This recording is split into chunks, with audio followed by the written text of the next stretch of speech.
The Nazis' blitzkrieg saw European countries crushed one by one as the stain of the Third Reich spread across the continent. Japan went to war with the United States by carrying out their infamous surprise attack on Pearl Harbor. On the 28th of January 1942, the US Army Air Forces activated the 8th Air Force at Savannah, Georgia. And then, the 8th Bomber Command moved to England. Regular 8th Bomber Group combat operations began on the 17th of August 1942. The objective now was to maintain and increase pressure by consistently bombing the enemy's airfields and manufacturing plants in Europe. The cost in lives and equipment weighed heavily. For the crews, there was no help, no hope, and no end in sight. The chances of a heavy bomber crew in Europe being lost on a mission were 1 in 10. So the Army Air Force introduced a 1 tour of duty limit. The Memphis Belle made history as a United States Army Air Force film crew recorded her last combat mission and became forever an inseparable part of the legacy of the mighty 8th and arguably the most famous single military aircraft in history.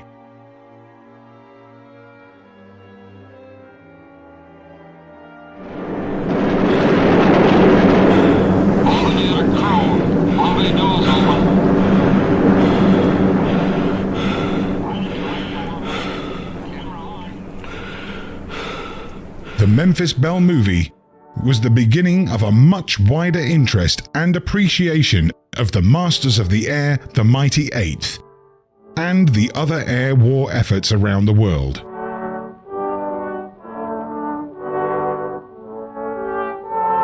For the first time, the American civilian population, and indeed that of the world, were able to see firsthand what the Flyboys were up against.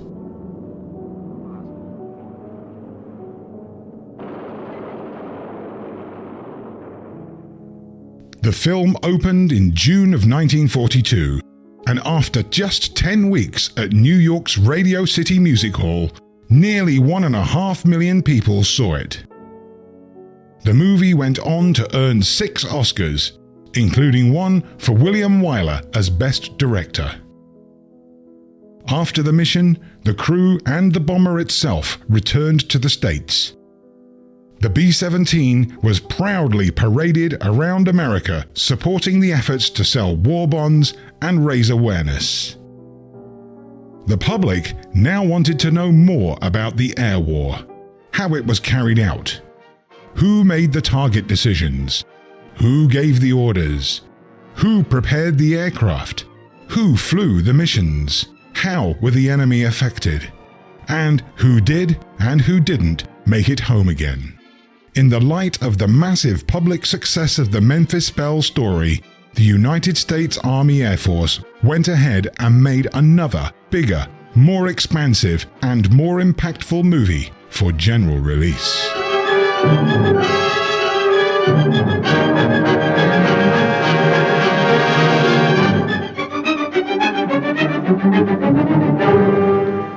The daylight bombing offensive against Germany is the responsibility of the 8th Air Force. Under the 8th Air Force are the 8th Bomber Command, the 8th Fighter Command, and the 8th Air Service Command, all of whom contribute to every bombing mission. But it is the Bomber Command which is charged with the actual destruction of the selected targets. The Bomber Command, with which this picture is primarily concerned, is divided into 3 divisions. Each division has a number of combat wings. Each combat wing, in turn, has 3 groups. This is the chain of command. Since the operations which we are to follow, there have been some organizational changes, but they are principally changes of nomenclature and have not affected the broad strategical and tactical purposes of the organization. For instance, what is referred to as Bomber Command in this picture is now the 8th Air Force. Weather is the greatest single enemy of the 8th Bomber Command, for here is to be found the most changeable, treacherous weather in the world.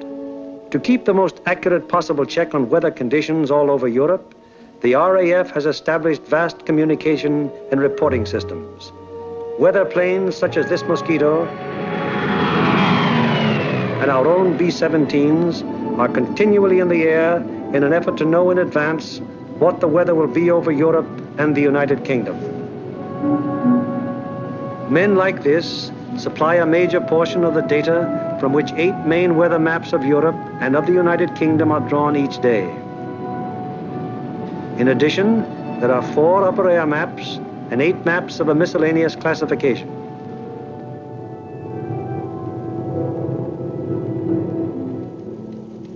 In this room, all weather information is collected, coordinated by the RAF, and sent out by teletype to every responsible command.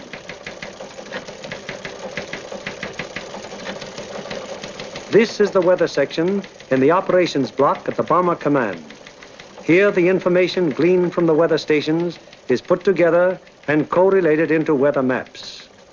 Accurate predictions must be made as to the direction and speed of the wind, downward and forward visibility, temperature, humidity, possible icing conditions, and probable atmospheric pressure at the bases, en route, and over the target.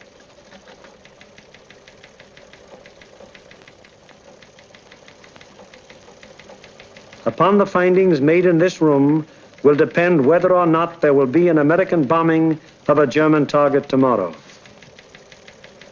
This is the operations room of the Bomber Command. Here is where the wheels are put in motion for any American bombing attack. Right now, the officers you see are waiting for the commanding general's morning conference. They are the A3, or operations officer, the operational intelligence officer, a weather officer, and other members of the staff.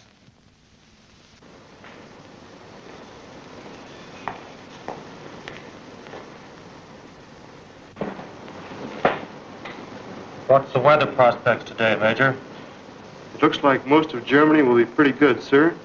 But we have a warm front approaching from down here, which we do not expect to affect the bases until late in the evening. How's the weather at Anklam? At Anklam, sir, we expect 2 to 5 tenths of low cloud and small amounts of middle and high cloud above 18,000 feet. Visibility 6 to 8 miles. How about Marienburg? At Marienburg, 2 to 4 tenths of low cloud, little or no middle or high cloud, visibility 6 to 8 miles.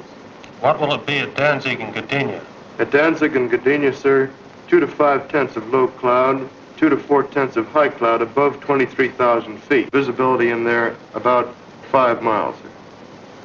Give me the map of Anklam and the picture of the aircraft factory there. Yes, sir.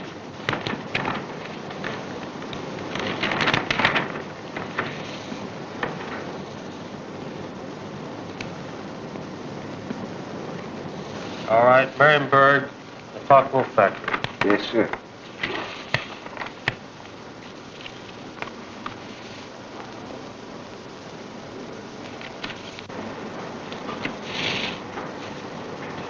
We will attack Marienburg with 2 combat wings, Anklam with 2 combat wings, the shipyards at Danzig with 2 combat wings, and the port facilities at Gdynia with 2 combat wings. That will require a maximum effort.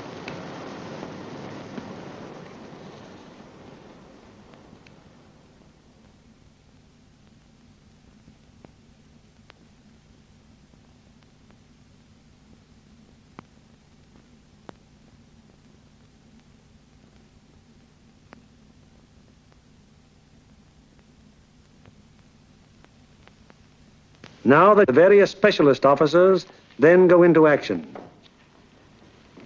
This is the operational intelligence section. Here are target files containing complete information as to the type, construction, and vulnerability of the targets. This data is gathered both from photo interpretation of aerial pictures and from confidential ground sources. On the basis of this information, the aiming point for the attack will be selected. The aiming point is a building or installation in the approximate center of the target. Here, operational research experts are minutely studying the architectural and construction details of the targets.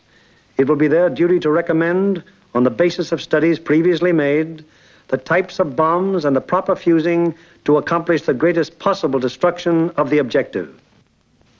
These studies of the Arado factory at Anklam are immensely important, since the nose and tail fuses of the bomb can be adjusted to give varying degrees of delay between the time of initial impact and the explosion. For example, an improperly fused bomb would react something like this. Result: very superficial damage that may hardly even cause delay in production.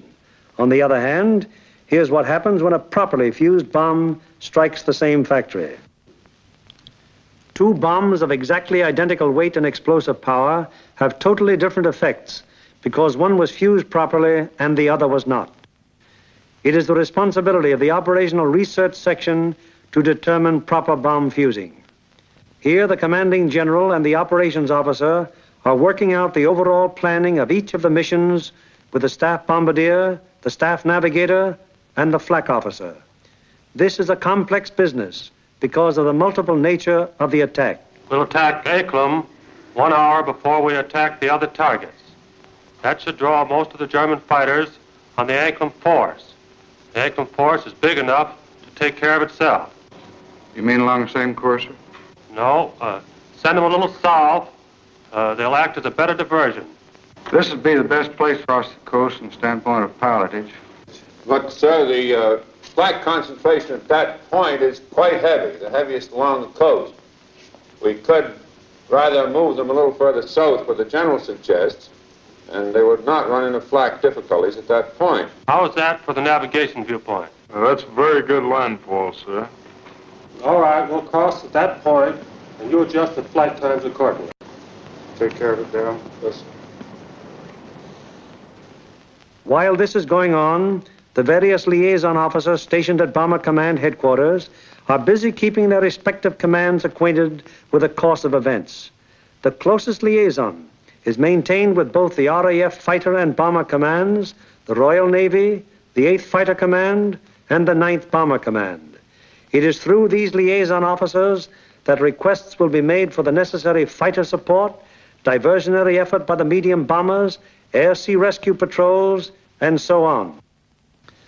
Officers at Fighter Command immediately look up plan number 2340 to find out what part the fighters are expected to play in the next day's operations.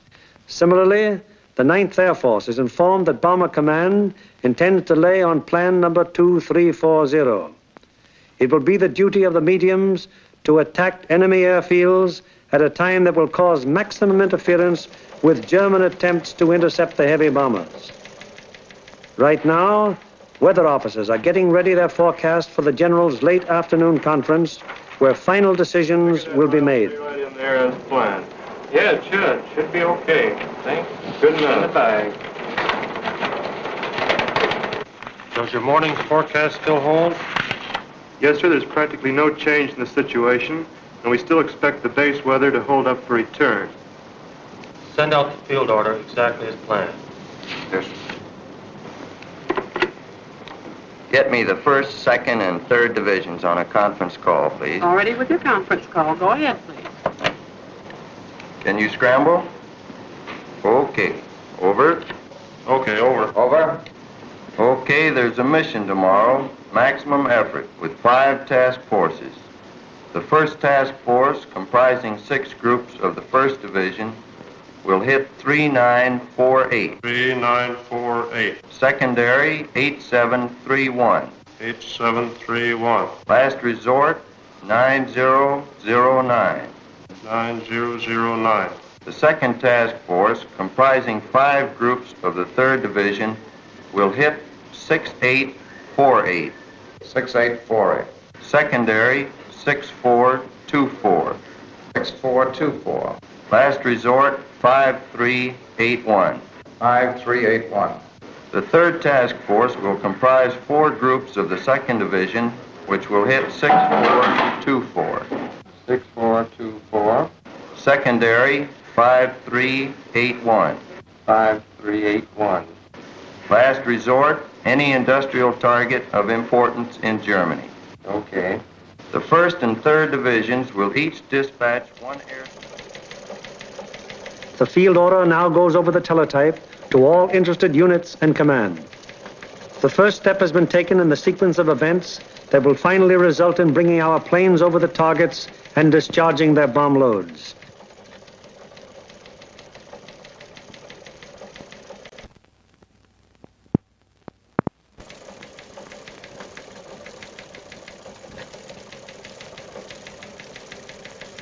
Command has conceived the mission and laid out general plans and routes. Division now plans in detail what command has ordered. The actual time of assembly of the various task forces is determined. The combat wings are assigned to their specific task forces, and the routes from assembly to rendezvous points and the target are charted. Many considerations go into the selection of the routes. Here is the commanding general of the 1st Division, which you will remember has 2 targets for tomorrow, Anklam and Gdynia. Control point here at 0 hour. Another control point here for the northern unit, 0 plus 40 minutes. The other friendly... From that timing, where will that put our northern force at the time that our southern force hits the IP? The northern force should be about the east coast of Denmark at that time, sir. It looks like we're going to catch all the fighters on the southern force, aren't we? Looks very much that way, sir. I think we'd better bend that route around so it's headed towards Berlin. If we can pin those German fighters down at Berlin until we can get started home, they'll never catch us. At the 2nd Division, the target for tomorrow is Danzig. Danzig, eh? That's fine. How many ships do we have for tomorrow? Well, sir, if you recall, General, on our last mission we had heavy battle damage, and not all those aircraft are repaired yet. Call up the wing commanders and have them put pressure on the groups to get their maintenance crews to work on these ships tonight and get every possible airplane on the line in the morning. The 3rd Division, which will have for its targets Marienburg and Gdynia. Looks pretty good, sir. We're going to be right over a lake there for a good checkpoint at the turn. We're going in against the sun. The sun will be at our back, sir. Defenses at the target. Major Frost, what about the flak defenses? Sir, at the upper target, there are 24 guns. That approach is good. The lower target isn't defended by heavy guns. No heavy guns whatever at Marienburg. None, sir. The division's operations officer bases his precise plans on aircraft and crews available at the various groups. He then calls the combat wings to give them advance information before the field order actually arrives. Operator, give me combat wings conference, please. Okay. Bramble, over. Okay. Over. Over. For tomorrow, 1st Bomb Division will be called on for 2 task forces. First task force will be made up of 2 combat wings on targets 3, 9, 4, 8. 3, 9, 4, 8. 8, 7, 3, 1. 8, 7, 3, 1. Last resort 9009. 9, 0, Lead group in this task force. Okay, ready to scramble? Over. Okay. Over.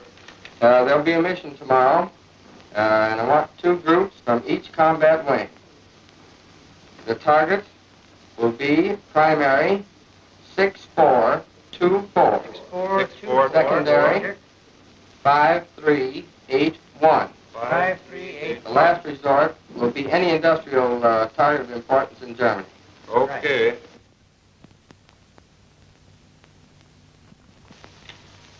There's an order coming through. The 3rd Division will furnish 8 groups. 1st and 2nd wings, comprising the 2nd Task Force, will hit 6848. 6848. Secondary 6424. 6424. Last resort 5381. 5381. Last resort. Bomb load. 500-pound GPs fused, 1/10 nose, 1/100 tail. 1/10 and 1/100. 1/100 tail. This is operations of the combat wing, a purely tactical unit having absolutely no administrative functions whatsoever. How do you intend to make it? Sir, we'll assemble over Molesworth. Problems of takeoff and assembly are the particular specialized function of this organization. It is the primary business of the combat wing to get the airplanes of its group into the air at the proper times and to get them assembled once in the air. field order requires that we provide the 2nd Combat Wing and the 2nd Air Task Force. 89th Group will lead, 81st Group will be high, and the 63rd Group will be low. That means that Colonel Whitten will lead the combat wing on this mission? That'll be fine. The Bomber Command has asked for a maximum effort. That means every available plane is to be gotten into the air. Ramsey, this field order has called for 3,100 gallons for the H's due to the distance. Now, they've called for maximum bomb load. How about that for the weight? I think we'd better put 8 bombs in the H's and 12 in the D's. That keeps us around 65,000 pounds. How about the CG? CG is well forward, and I think it'll work out very well because we've been down low for a long period of time. All right, we'll have 8 in the H's and maximum in the D's. Most of the groups are going further than an American bomber has gone before. Combat wings must work out precisely the maximum bomb load in relation to the required gas load. Decisions made in this and other matters are added to the division's field order and passed on to the groups, the ultimate tactical unit, to the men who get the planes in the air and fly the mission. On the basis of the alert telephoned down to the group by the combat wing, the various agencies necessary to get the planes airborne on their mission wheel into action. Intelligence, operations, weather, signals, group navigators and bombardiers have the grave responsibility of passing on and making clear to the combat crews the vital target and route information furnished by Bomber Command and Bomb Division. The proper information folders, maps, weather maps and charts, and photographs have to be selected by the various group officers, and then the information therein passed on to the crews. In dispersal areas, ground crews are getting their planes in condition to fly the mission. The normal work of keeping an airplane fit for operation is enormous, even in peacetime. When you add to this already great job the element of battle damage, the problem becomes gigantic. Engines, wings, propellers, controls, wiring, fuel system, oxygen system, the 1,001 elements that go to make up the complex mechanics of a heavy bombardment plane all must be kept in perfect shape. The failure of any one of them on a mission can easily mean the loss of the plane and its personnel, or at best, such a failure will cause the plane to abort, that is, return to its base without having reached the target. It was originally estimated that about 37.5% of planes on hand would be effective at one time. However, the maintenance and repair has been so magnificently performed that sometimes up to 50% of planes on hand have been effective.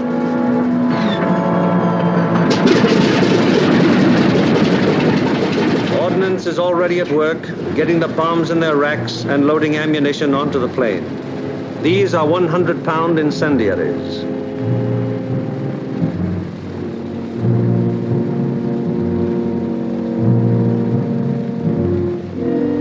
These are 500-pound general purpose bombs. And these are 1,000-pound GPs.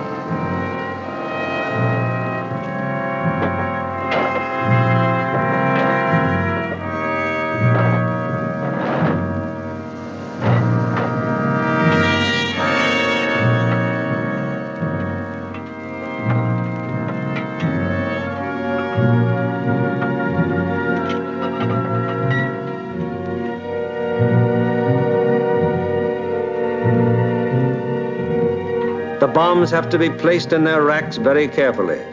One bomb sticking in its rack through careless placement might make a whole mission useless so far as that individual plane goes.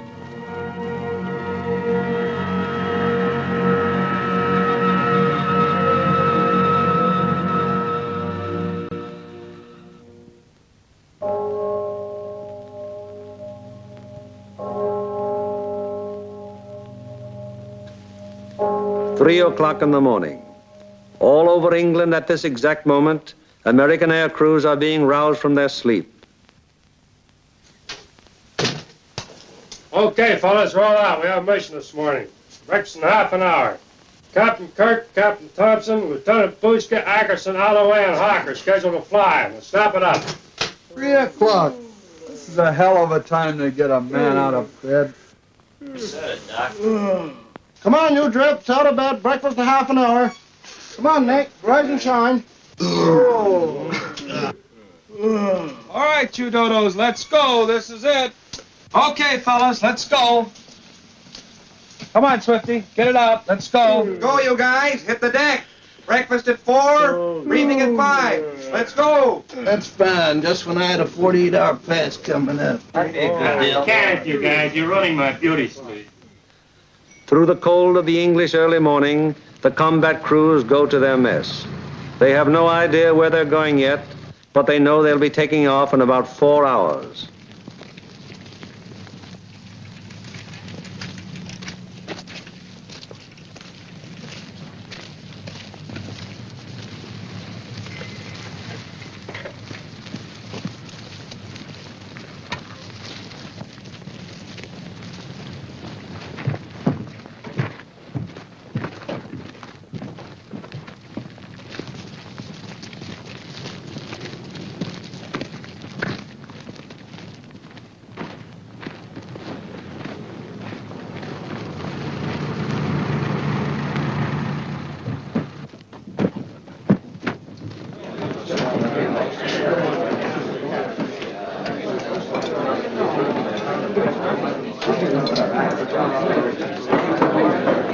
Well, boys, I wonder where we'll be today.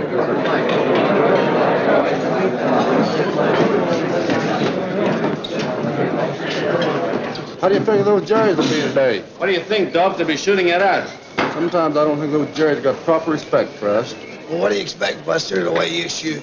Gee, look who's talking. You could hit a cow in the flank with a bow feather. Yeah, how about those 2 Jerrys I slapped down over Swineford? I'll tell you what happened there. They heard that I was on tail guns and they fainted from fright, that's all. And so it goes. The 4,000 men who will go on this mission all know it will be a rugged deal. For some of them, it's their first mission. Others are veterans of many. Happy to get through. Now, at all the groups in the Bomber Command, the air crews are assembling in the briefing rooms to learn the target for today. Okay, boys, let's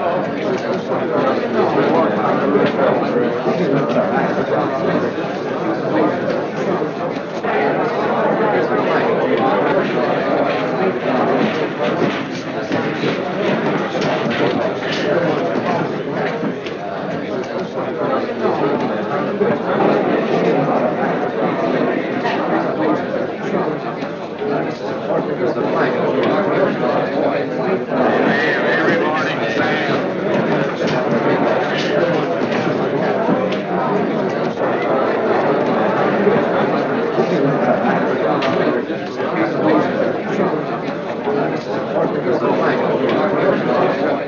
This is the briefing room of the 303rd Group.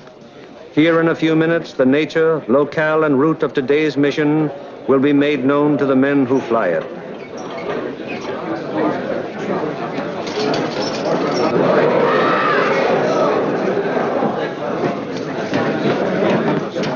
Target for today is Anklam. Specifically, you are to destroy the Arado factory. This plant manufactures aircraft components, principally wing and tail assemblies for the Focke-Wulf 190s. The parts are then shipped to New Brandenburg for assembly. I cannot stress upon you too much the importance of this target. If it is successfully destroyed, it will have a very serious effect on Germany's aircraft production. Lights, please. Your IP is on the northwest side of New Brandenburg. Your heading on your run-up will be 45 degrees true. Immediately after your turn, you have an aerodrome on your right, almost directly north of the town. You should be able to pick out Friedland, 6 miles to your right and halfway between your IP and the target. Along this route, you should be able to see the main line railroad and the main road. From Friedland, the main road moves in toward your run-up and goes into Anklam. but the railroad terminates at Friedland. Shortly after passing Friedland, you will see a peculiarly formed wooded area on the right of your course. From here, pick out the aerodrome slightly southwest of the city and the intersection of the main railroad and the Peene River just outside of the town to the north. Night target map.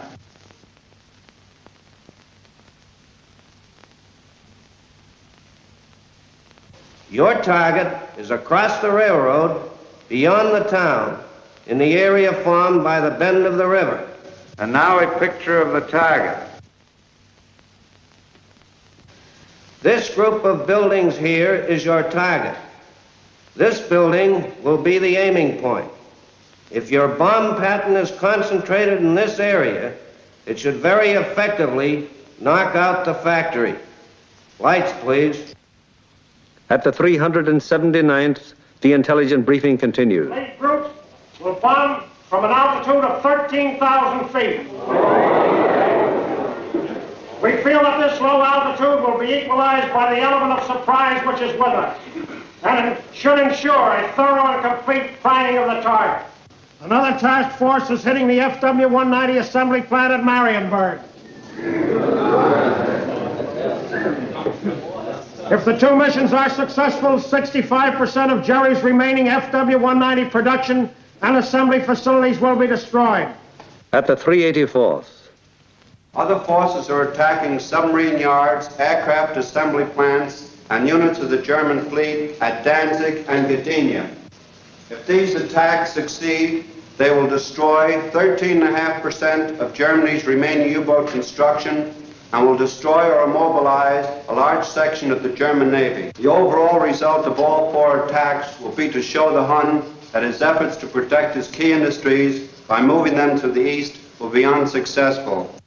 It'll show him that we will seek out his industry and destroy it wherever he places it. At the 351st, the intelligence briefing is completed. Your secondary target this morning is the air park at Tutov. This contains a Focke-Wulf assembly plant, a bombardier school, and you'll love this. It's the country club of the German Air Force. Should you be unable to bomb either of those two targets, then in that case, you'll attempt to bomb the last resort target, which is the Hankel assembly plant at Rostov. This is the only complete Hankel unit in North Germany. It should be easily identified by the airfield adjoining, which has 6 intersecting runways running from 1,000 to 1,600 yards, and they're full of nice, fat, juicy Hankels.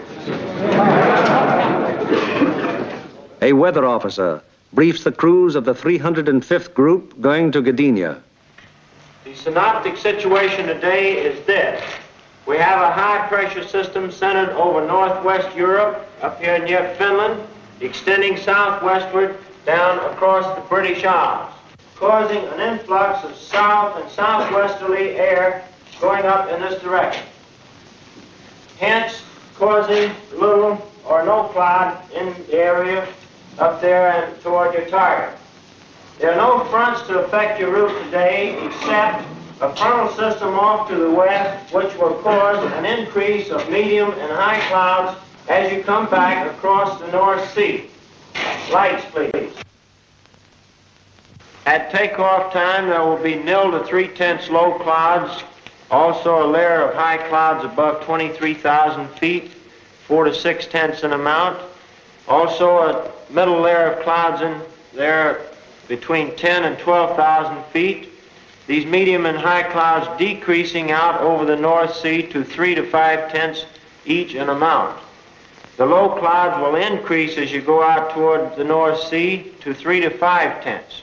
Base 1,500 to 2,000 feet, tops 4 to 5,000 feet. There will be some fog patches over England, visibility 1 to 2 miles, except in those fog patches 500 to 1,000 yards. Visibility increasing rapidly out over the North Sea and the remainder of your route to 4 to 6 miles. The high clouds continuing 3 to 5/10, and also the middle clouds on toward the target, decreasing to 0 at the target. Low clouds continuing 3 to 5 tenths, decreasing to 2 to 4 tenths at the target. Base 2,000 feet, tops 5,000 feet. Visibility 4 to 6 miles. The temperature at bombing altitude minus 26 degrees centigrade. The freezing level on your route out 12,000 feet over the North Sea with light rime in the middle clouds. As you return back to base, that freezing level will lower to about 7,000 feet, continuing light rime in your middle clouds. Now on the return route, weather will be very similar to your route out, except your clouds increasing in amount as you proceed back across the North Sea. Base on return, visibility 4 to 6 miles. A flak officer briefs the 389th Group of the 2nd Division going to Danzig. Gentlemen, this morning, because we are going to cross the Danish coast at such a relatively low altitude, we've planned the route so as to avoid as much flak as possible. At any rate, any flak that you do encounter will be merely a deterrent in nature. However, you can expect heavy flak batteries at a place where we make landfall here at Namindagab, about a mile south of Kursk. Also, there are known to be other heavy batteries 8 miles south of Kursk, there on the coast at Hem. Other batteries are known to be located here at Korsor, 20 miles south of Kursk, on the island of Skellum.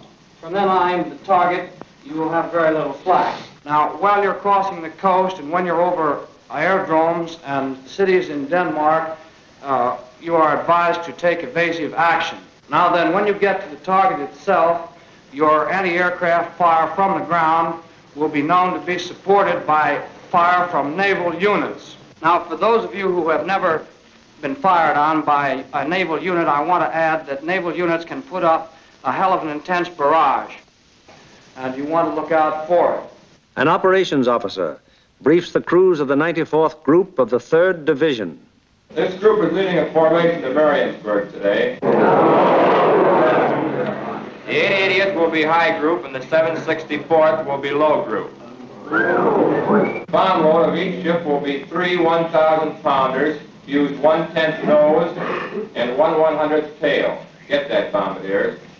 You'll also carry 5 M47A incendiaries. You'll have full Tokyos, 1,000 gallons extra. Takeoff will be normal, assembly 1,000 feet over the field. After takeoff and assembly, proceed up this line to this point. This will be your combat wing assembly line. You'll leave the coast at this point here, that's Splasher 15. Let's not have any stooging around over England, it's a long haul. The 57th Combat Wing will follow us today at a 3-mile interval. Now to the 95th Group. B-26s will be hitting the Lille area and the lowland at approximately 0 hour minus 40 minutes. One group of P-47s will strike the Warden area and join us for escort on the way out, joining us at approximately this point here. All other forces are using approximately the same route today.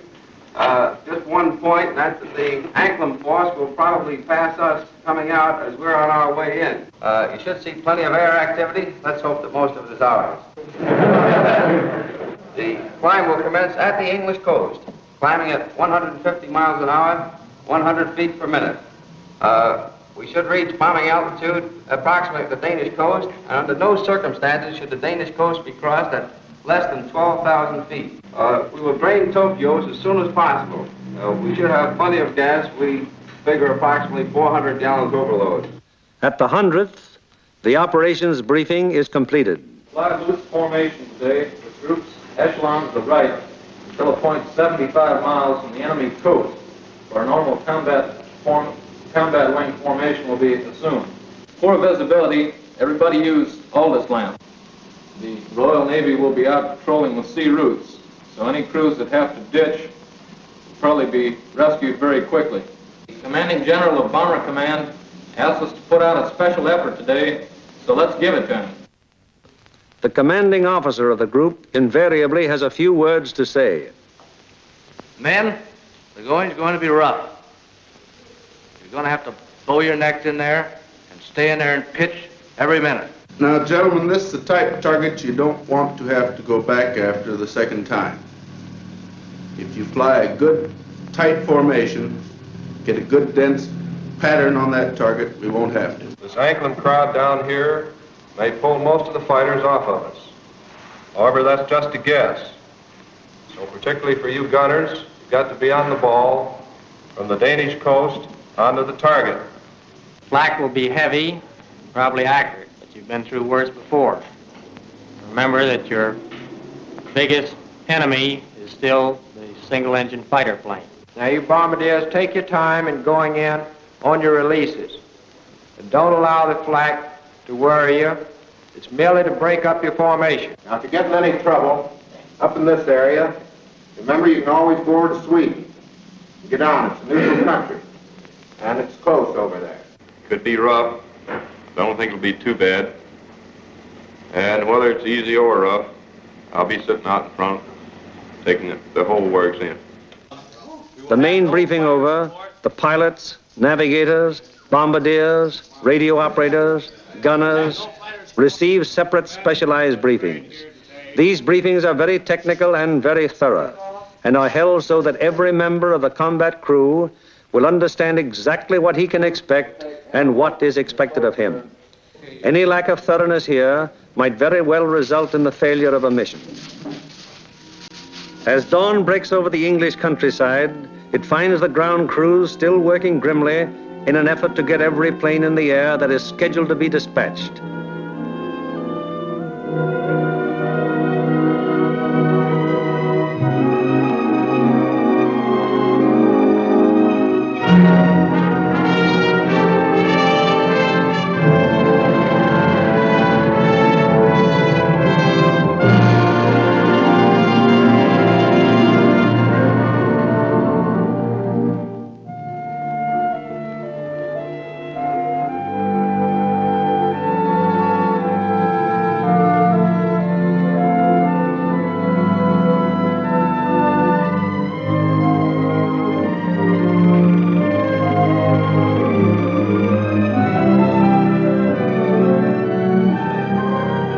These men take as fierce a pride in their planes as do the air crews. To each of them, it is a personal tragedy, reflecting in some way on their capabilities when their airplane is forced to turn back without having completed its mission, or when they have been unable to get an expected plane ready in time for a mission. It's getting on to the time when the combat crews go to their planes. Here they are in the crew room, putting on their flying clothes. Clothes and equipment especially constructed to ward off the intense sub-zero cold which they will encounter so shortly.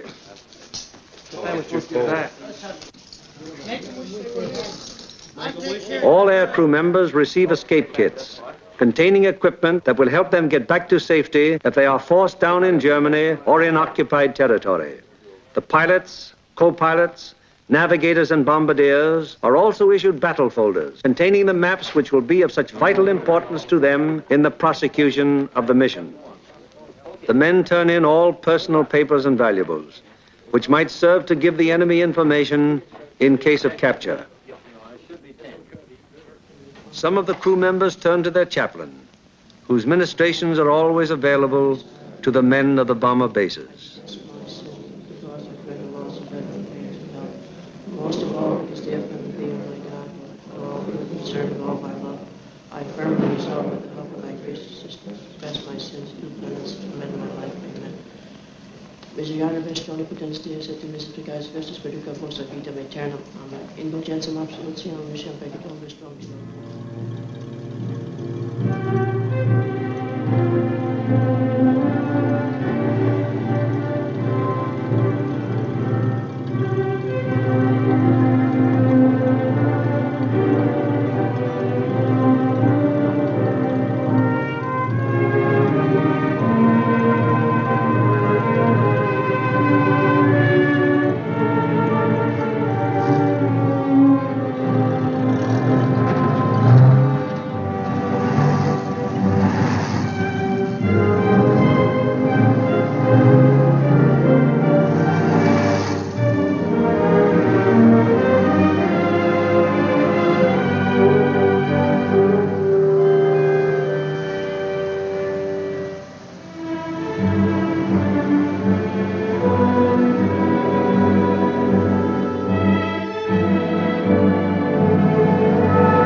And now the last briefing of all.